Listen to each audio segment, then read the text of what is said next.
전에 경제 잡지를 읽다가 이런 내용을 보고는 눈이 탁 들어온 적이 있습니다. 그 대기업의 총수들, 비서실장들의 이야기입니다. 여러분, 비서실장들은 총수와 가장 많은 시간을 보냅니다. 하루 중에서.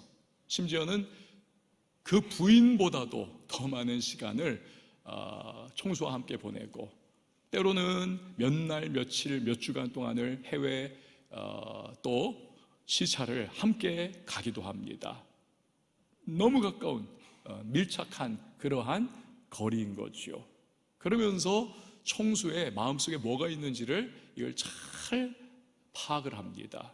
때로는 주거니 받거니 하면서 이야기를 나누는 시간들도 개인적으로 갖기도 합니다. 그러다 보니까 회사 내에 누구보다도 총수의 성향이 어떻고 가지고 있는 포부가 무엇이고 그가 중요하게 여기는 점이 어떤 것이다 잘 파악을 하는 거예요.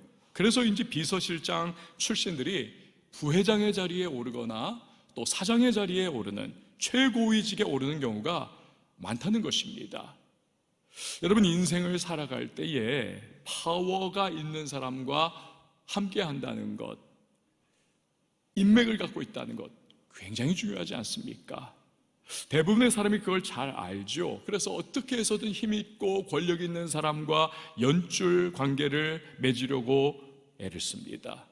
심지어는 뇌물을 주면서까지도, 이 불법적인 일을 하면서까지도 그 인맥을 트려고 하는 그러한 모습들을 보고는 합니다. 사람과 어떤 관계를 가지느냐, 그렇게 중요하다는 거죠. 자, 그렇다면 하나님과 좋은 관계를 갖는 것, 이건 비교할 수 없이 더 중요한 것이죠. 때로 사람과의 관계는 우리에게 큰 실망을 안겨줄 때가 있습니다. 피해를 입을 때도 있습니다. 나중에 후회하곤 하는 경우도 있죠. 그때 그 사람하고 내가 손잡지 말았어야 했는데, 그 사람 차라리 몰랐으면 좋았을 텐데. 하지만 하나님과의 관계는 절대로 후회할 일이 없습니다. 처음부터 끝까지, 영원까지 하나님과의 관계는 감사와 할렐루야, 이것만 있는 것입니다. 오늘 본문 21절을 보면 하나님과의 관계를 갖게 될 때 어떤 일이 일어나는가 잘 보여주고 있습니다. 우리 같이 한번 읽어보도록 하시죠. 시작. 너는 하나님과 화목하고 평안하라. 그리하면 복이 내게 임하리라. 아멘. 오늘 설교 제목이기도 하는데요, 시편 73편 28절도 우리 같이 한번 읽어봅니다. 시작. 하나님께 가까이 함이 내게 복이라. 아멘. 하나님과 관계가 원활하면, 하나님과의 관계가 밀접하고 좋은 관계를 가지고 있으면 복이 임한다. 복이 임한다. 에덴 동산은요, 인류 역사상 가장 행복한 곳이었습니다. 그런데요, 이런 생각 한번 해보십시오.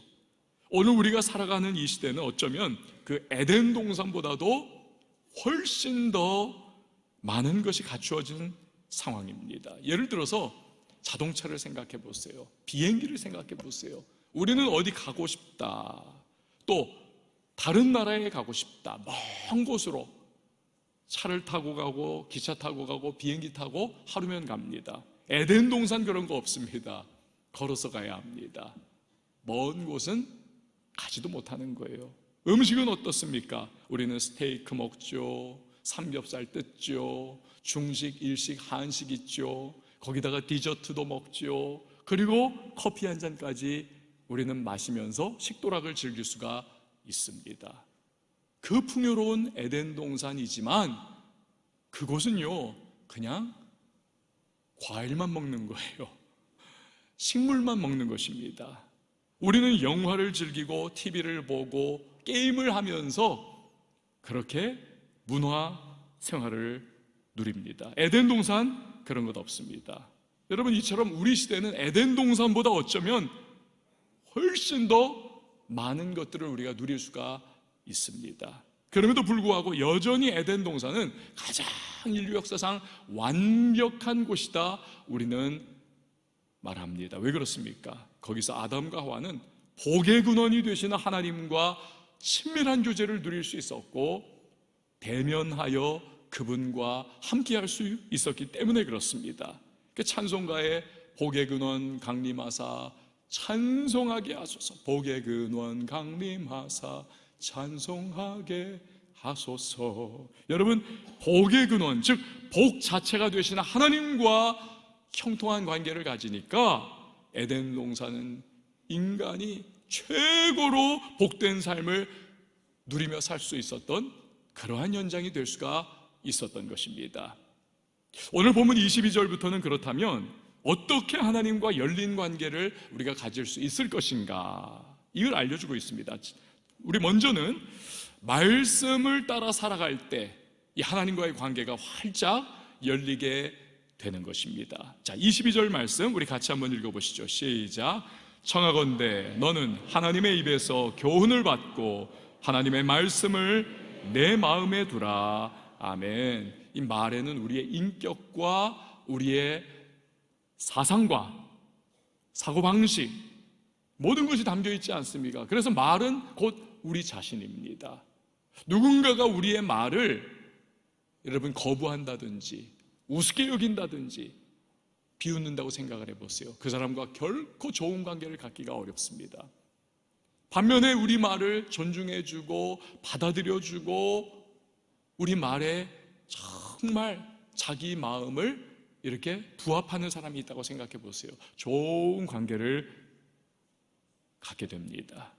많은 청소년이 부모님과 관계가 좋지 않습니다. 꽤 오래전에요, 마돈나라고 하는 미국의 유명 가수가 데뷔를 하면서 부른 노래가 있습니다. 청소년이 자기 아빠에 대해서 막 반항하면서 그렇게 표현하는 그런 노래였어요. 제목이 뭐냐면 파파 don't preach, 아빠 설교하지 마세요.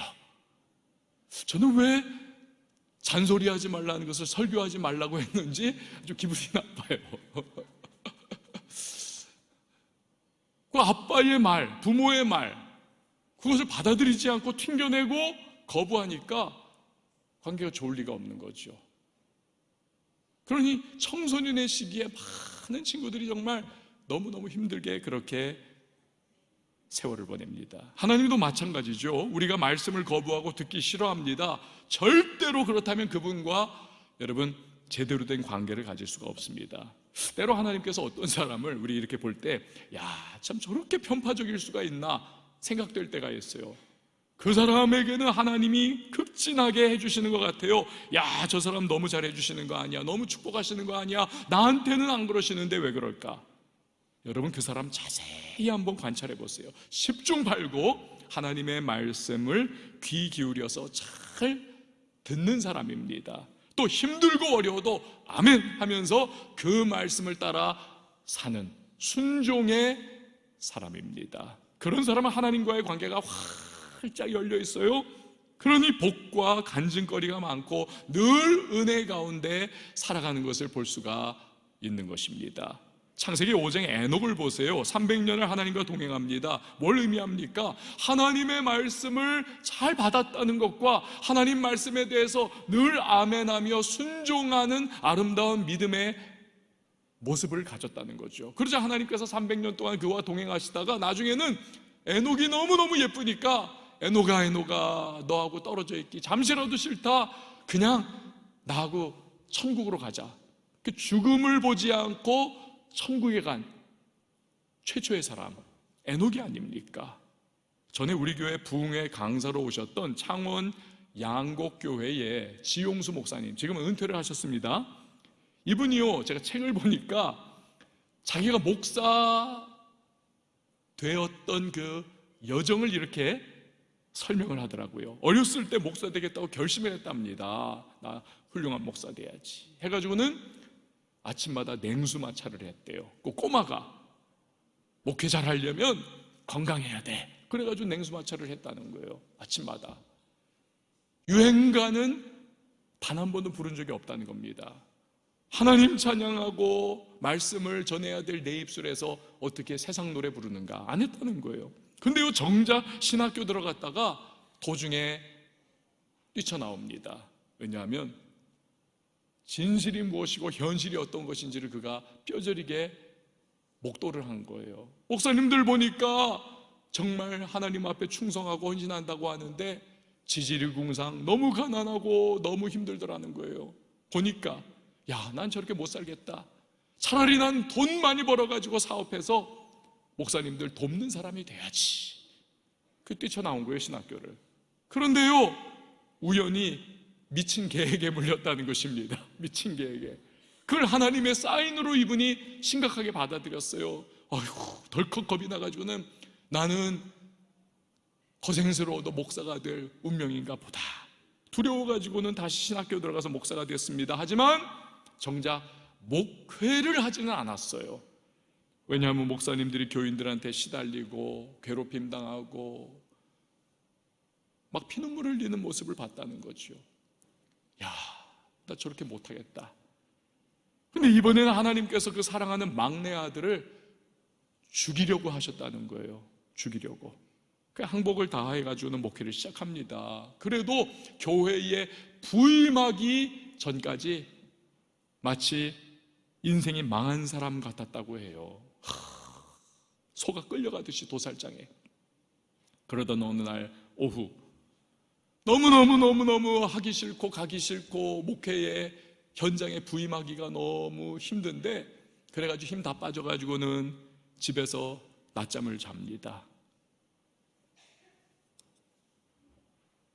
늘어져라 자고 나서는 오후에 일어났는데 그 눈 딱 뜨는 순간 확 하면서 내적으로 하나님의 음성이 밀고 들어오더라는 거예요. 성경을 펴라. 그 성경을 딱 폈다는 거예요. 폈더니 마침 이사야 43장 1절 이하의 말씀, 야곱아 너를 창조하신 여호와께서 지금 말씀하시느니라. 이스라엘아 너를 지으신 이가 말씀하시느니라. 너는 두려워하지 말라. 내가 너를 구속하였고 내가 너를 지명하여 불렀나니 너는 내 것이라. 내가 물 가운데로 지날 때 내가 너와 함께 할 것이라. 강물 건널 때 물이 너를 침몰하지 못할 것이며 내가 불 가운데 지날 때 타지도 아니할 것이요 불꽃이 너를 사르지도 못하리니 대저 나는 여호와 내 하나님이요 이스라엘의 거룩한 이요 내 구원자임이라. 이 말씀 앞에서 그가요 무너져 내립니다. 통곡을 하고 결국 아멘 순종하겠습니다 하면서 목회 현장으로 나간 거예요.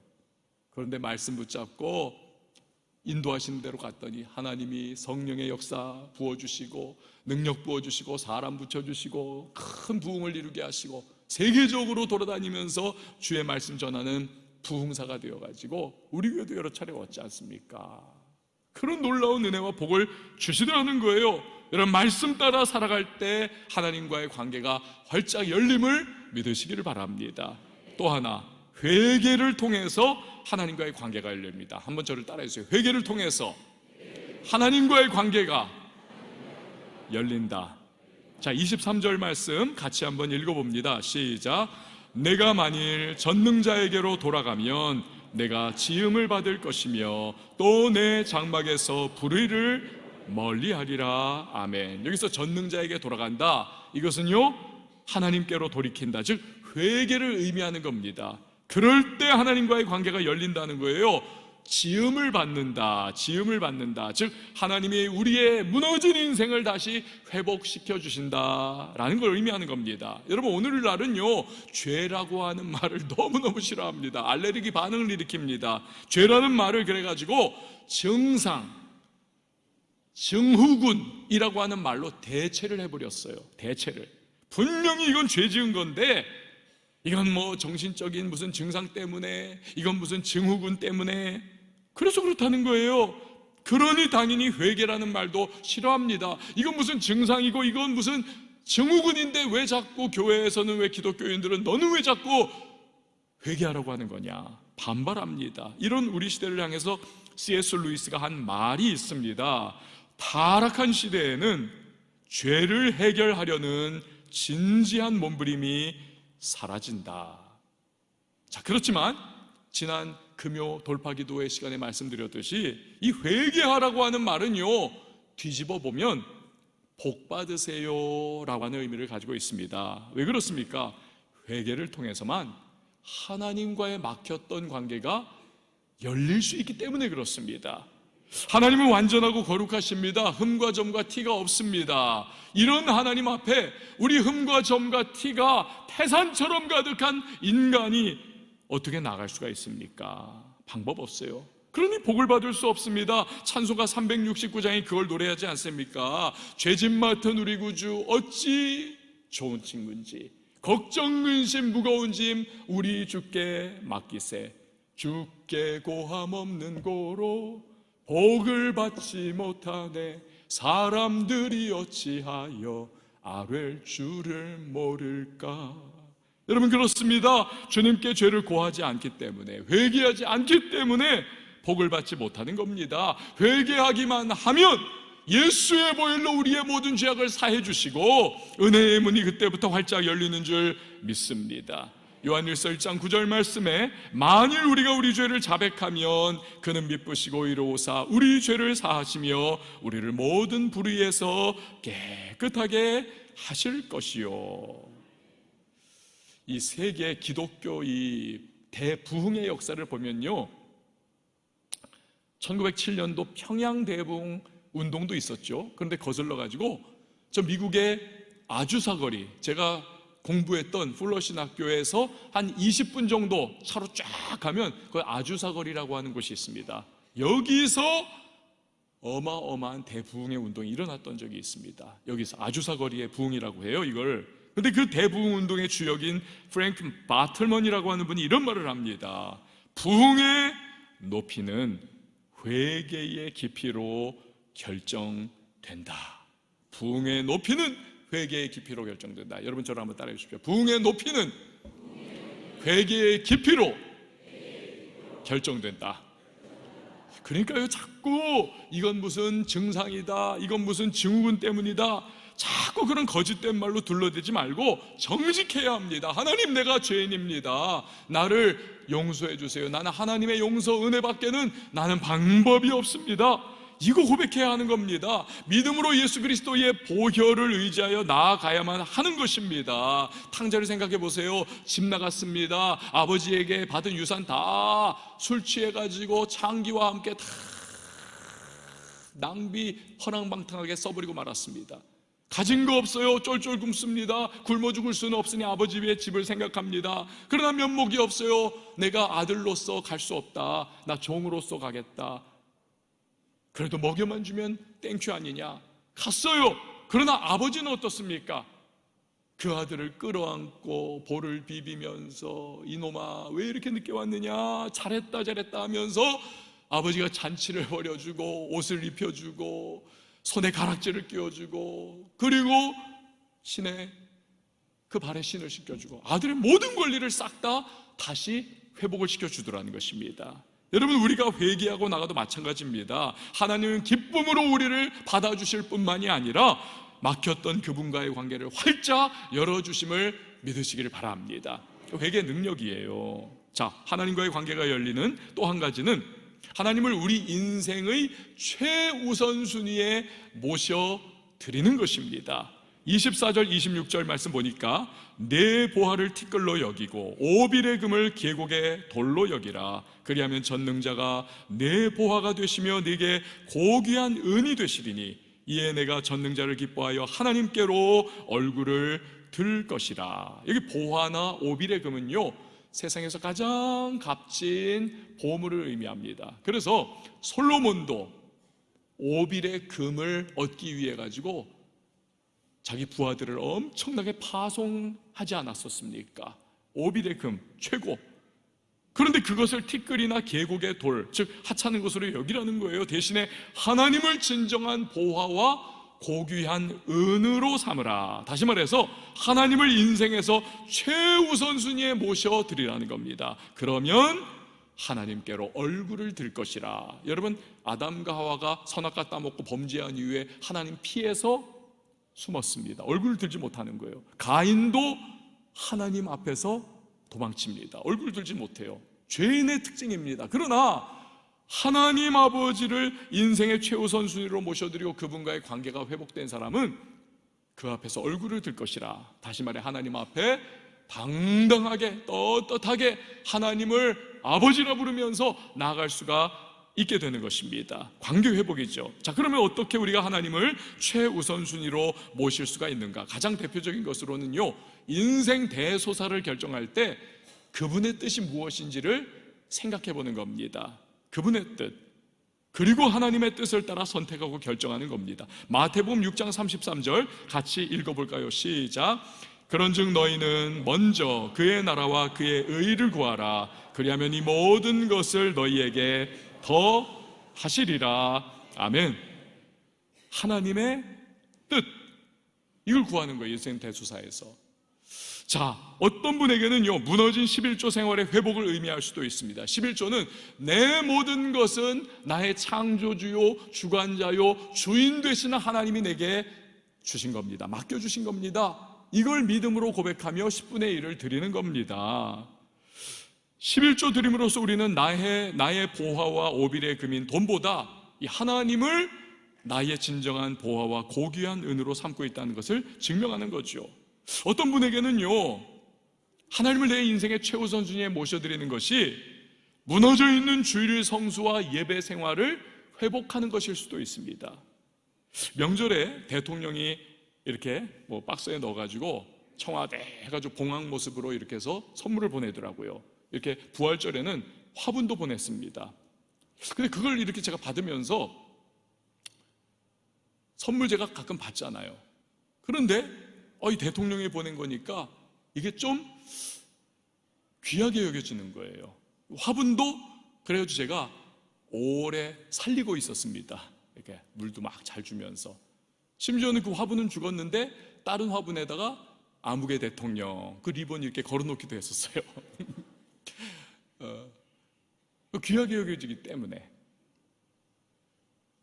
여러분, 하물며 창조주여 전능하신 하나님의 날, 즉 주의 날인 주일을 지키고 그분을 경배하는 예배, 이것을 우리가 소홀히 한다. 그분을 최우선 순위에 모신 인생이라고 결코 말할 수가 없는 겁니다. 인생 대소사에 그의 뜻을 구하고 11조와 주일 성수와 예배 생활의 회복을 가짐으로써 하나님을 우리 인생의 최우선 순위에 모실 때 여러분, 그분과의 관계가 활짝 열림을 기억을 하시기를 바랍니다. 자, 그러면 하나님과의 관계가 열리면 어떤 일이 일어나는가? 오늘 본문은 우리에게 복이 임한다는 거예요. 복이 임한다. 첫 번째로 어떤 복인가? 기도 응답의 복이 임한다. 기도 응답의 복. 27절 말씀 같이 읽어볼까요? 시작. 너는 그에게 기도하겠고 그는 들을 것이며 너의 서원을 내가 갚으리라. 아멘. 우리 인생 살면서 알게 되는 거 있지 않습니까? 인간관계 좋은 사람이 결국 행복해요. 잘 살아요. 찰스 디킨스의 소설 크리스마스 캐럴, 여기 나오는 욕심쟁이 스크루지 영감을 보십시오. 인간관계 다 막아버렸습니다. 삶이 황폐화됩니다. 사막화가 됩니다. 그의 삶 행복한가요? 불행합니다. 주변에 아무도 없고. 그러나 자기 인생을 다른 사람들에게 변화된 사람으로서 오픈을 합니다. 관계가 회복됩니다. 그러자 척박하고 사막화되었던 그의 인생이 풀려지기 시작합니다. 행복의 미소가 번져나갑니다. 관계 속에서 기쁨이 찾아옵니다. 여러분, 하나님과의 관계도 마찬가지죠. 내 기도는 저렇게 응답이 감감무소식인데, 아니 왜 저 사람이 기도하기만 하면 족족 응답이 되는 거야. 여러분, 불평하고 원망해도 소용없습니다. 평소 하나님과 좋은 관계를 유지하고 있는가에 따라서 이게 달라지는 거예요. 제가 이게 좀 팔불출 같기도 하지만 제 아내가 좀 그래요. 제 아내가 응답이 많습니다. 기도하면은 이게 눈에 보일 정도로 응답이 아주 그냥 즉각적으로 오는 경우가 꽤 많아요. 그리고 시간차를 두고서도 아주 명확한 응답을 이렇게 보고는 합니다. 그때마다 제가 마음이 든든해요. 우리 아내가 기도하면 응답받지. 제 아내가 작정을 하고 기도할 때가 종종 있습니다. 그러면 제 마음속에 그 생각이 확신이 들어. 이번에는 하나님이 또 저 기도를 어떤 방식으로 멋지게 응답해 주실까. 그런데 제가 지나간 30년 동안 아내와 함께 살면서 그 이유가 뭔지를 제가 이제는 확실하게 알게 됐어요. 왜냐하면 가만히 보니까 하나님을 존중하더라고요. 하나님을 존중해요. 하나님께서 주시는 말씀은 아멘으로 순종을 잘해요. 자기 고집을 부리지 않습니다. 내 생각 내 뜻 있지만 이게 하나님의 뜻이다 딱 이해만 하고 그 말씀이 딱 마음에 오기만 하면 그걸 고집을 내려놔요. 금방 내려놓습니다. 그리고 하나님의 뜻을 따라가는 걸 보고는 합니다. 그러니 하나님이 예뻐하시는 거예요. 응답을 많이 주는 겁니다. 그래서 제가 제 아내를 이렇게 볼 때마다 내가 결혼 잘했지 그 생각이 들어요. 여러분, 물론 하나님의 특별한 뜻이 있어서 기도 응답이 늦어질 수도 있습니다. 그건 하나님의 특별한 계획 때문에 그렇습니다. 합력하여 선을 이룰 거예요. 그러나 그런 경우가 아니라면 하나님과의 관계가 열려 있을 때 응답의 풍성한 복을 누리게 되어 있는 것입니다. 마치 파이프가 이물질이 껴있지 않을 때 물이 콸콸콸콸콸콸 쏟아지는 것과 마찬가지 원리인 것이죠. 5만 번 응답받은 것으로 유명한 조지 뮬러 목사님, 한 번은 집회 인도를 위해 가지고 배를 탔습니다. 근데 출항을 안 하는 거예요.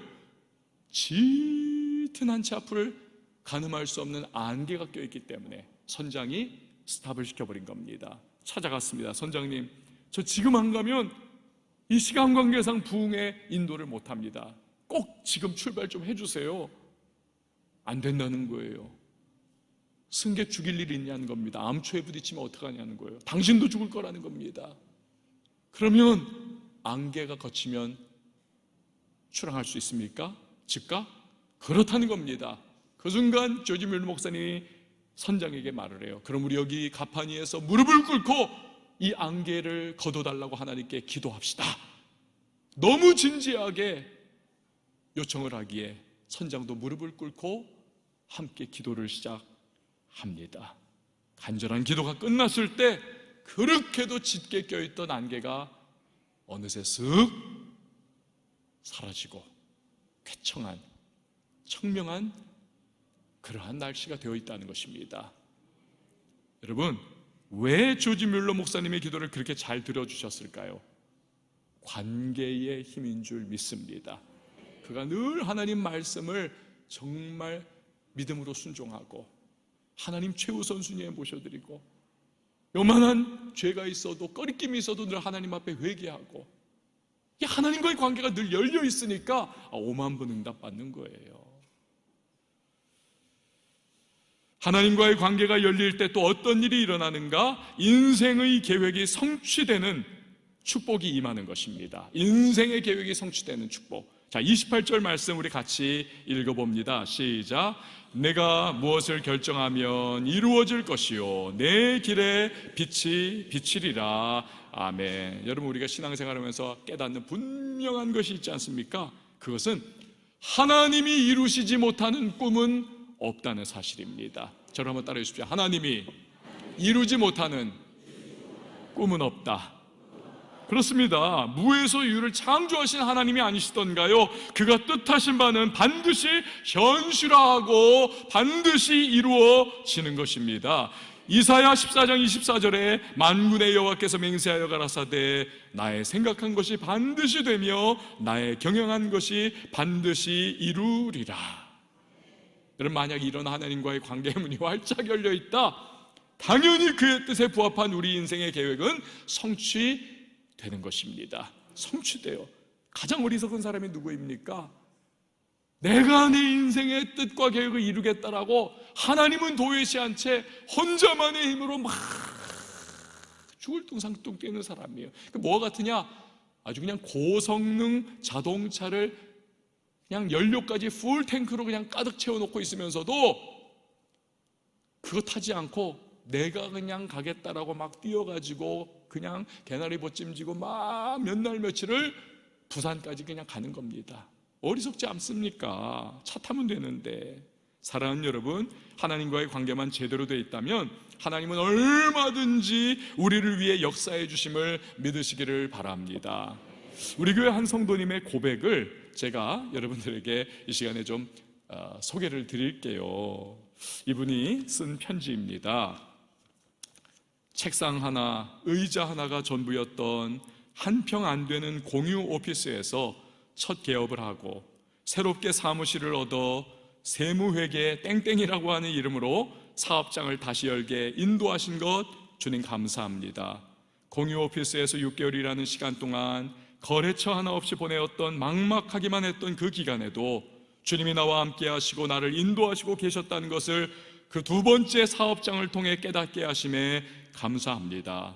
여러 가지로 어려운 나의 형편과 처지를 너무나 잘 아시기에 나의 방법과 계획이 아닌 주님의 방법과 계획을 통해 나를 이끌어 가신다는 것을 알게 하시고 더욱 주님을 의지하게 하시니 감사합니다. 사업장에 출근하여 제일 먼저 말씀과 기도로 하루를 시작하며 마음의 평안과 기쁨과 희망을 느끼고 믿음의 눈으로 바라볼 수 있게 마음을 허락하심도 감사를 드립니다. 학업과 결혼, 육아를 하면서 10년이라는 긴 수험 기간을 거쳐 세무사라는 직업을 가지고 살게 하신 것도 인맥 없고 물질 없지만 주님이 책임져 주실 거라는 믿음 하나로 시작했지만 첫 사업장에서 느꼈던 막막함과 절망감의 시간들도 새로운 사업장을 열게 하신 것도 실수가 없으신 하나님의 계획 안에 있었음을 확신하며 감사합니다. 이 사업장을 복되게 하시고 이 사업장을 통해 하나님께서 만나게 하실 만남들을 기대합니다. 비록 나는 아무것도 없지만 내가 믿고 의지하는 주님은 모든 것을 하실 수 있음을 믿습니다. 오늘도 살아계시고 역사하시는 신실하신 나의 하나님을 찬양하며 감사드립니다. 예수님의 이름으로 감사하며 기도합니다. 아멘. 여러분, 오늘 이 성도님의 고백 가운데 주목할 부분이 있어요. 오늘의 설교와 잇대어서 이 문장, 비록 나는 아무것도 없지만 내가 믿고 의지하는 주님은 모든 것을 할 수 있음을 믿습니다. 그렇습니다. 주님과의 관계만 제대로 열려 있다면 여러분, 우리의 뜻한 바, 기도하는 바, 인생의 계획들 하나님께서 그의 전능한 능력으로 이루어 주실 것입니다. 사랑하는 여러분, 꼭 기억하십시오. 하나님께 가까이함이 내게 복입니다. 어떠한 대가를 치르고서라도 하나님과의 관계 여러분 열어가셔야만 합니다. 말씀 따라 살아가세요. 회개를 통해 하나님과의 관계를 여십시오. 그분을 인생 최우선 순위에 모셔드리십시오. 그럴 때 하나님이 복을 주십니다. 기도 응답의 복을 주시고 우리의 뜻한 인생 계획들을 이루어 주시는 은혜와 축복을 주께서 베풀어 주실 것입니다. 이 시간 우리 함께 찬양하시도록 하시죠. 주께 가오니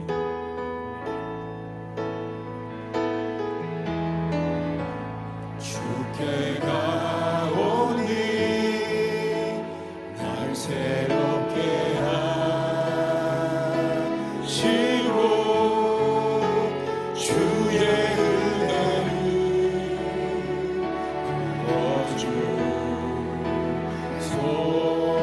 부어주소서.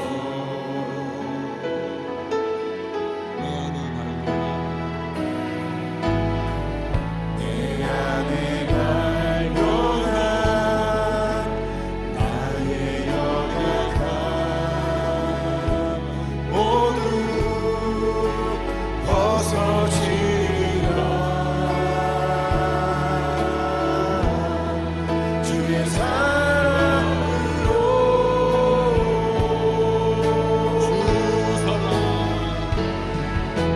주 사랑 나를 붙드시고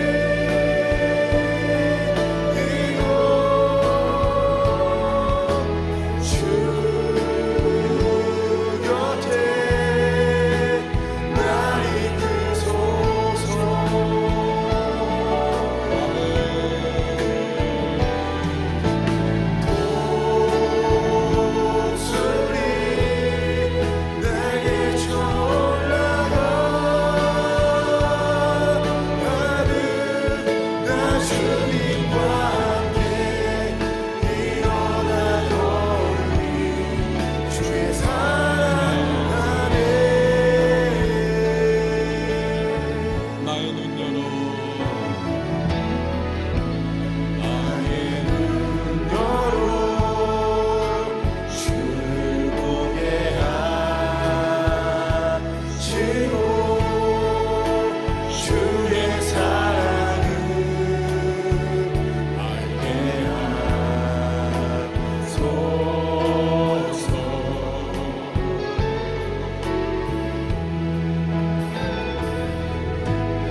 여러분, 이 시간에 우리 함께 기도하십시다. 하나님께 가까이 함이 내게 복입니다. 말씀 따라 삶고 회개 통하여 주님과의 관계를 열며 인생의 최우선순위 하나님을 모셔드릴 때 그가 우리를 기뻐하시며 복을 주십니다. 기도 응답의 복을 주시고 우리 인생 계획 성취케 하시는 은혜와 복으로 함께 주시는 것입니다. 여러분, 오늘 이 자리에 예배 현장에는 나와 있지만 또 믿는다는 이름은 가지고 있지만 하나님과의 관계가 깨어져 있고 하나님과의 관계가 지금 소원해져 있는 누군가가 계시다면 오늘입니다. 오늘 이 시간을 기점으로 회복이 시작되어야만 하겠습니다. 하나님, 다시 한번 주님 앞에 내가 나아갑니다. 나를 인도해 주시옵시오. 또 내 삶에 하나님 가까이 찾아와 내게 관계의 문 열어주시고 복을 달라고. 이 시간 우리 다 같이 주님의 이름 한번 외치고 기도하며 나갑니다. 주여, 하나님 아버지 감사합니다. 전능하신 주 하나님 아버지, 날마다 주님과의 관계가 원활하고 하나님 아버지 진정으로 살아있는 관계가 되기를 원합니다.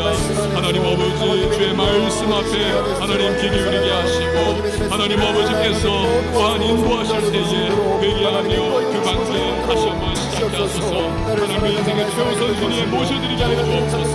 하나님께 가까이함이 내게 복임을 체험하게 하여 주옵소서. 기도 응답의 복과 우리 인생 계획이 성취되는 복을 주시는 하나님이심을 믿습니다. 하나님, 시간 하나님 내 삶에 하나님을 주님의 모셔드리지 못하고 생각하며 하나님 오늘 시작으로 다시 한번 새로운 관계로 하나님 아버지, 주님께 가까이함이 복이라는 말씀을 기억하게 하시고 멀어졌던 주님과의 관계가 다시 회복시켜지는 귀한 은혜의 시간 되게 하옵소서. 주님의 말씀 순종하며 회개 통하여 하나님과의 관계를 열고 주님을 인생의 최우선순위에 모시며 살아가는 우리 한 사람 한 사람, 그래야 기도의 응답의 복을 누리고 인생의 계획이 성취되어지는 주님의 축복을 누리는 우리 모두가 되게 하여 주시옵소서. 감사를 드리며 예수님의 이름으로 기도합니다. 아멘.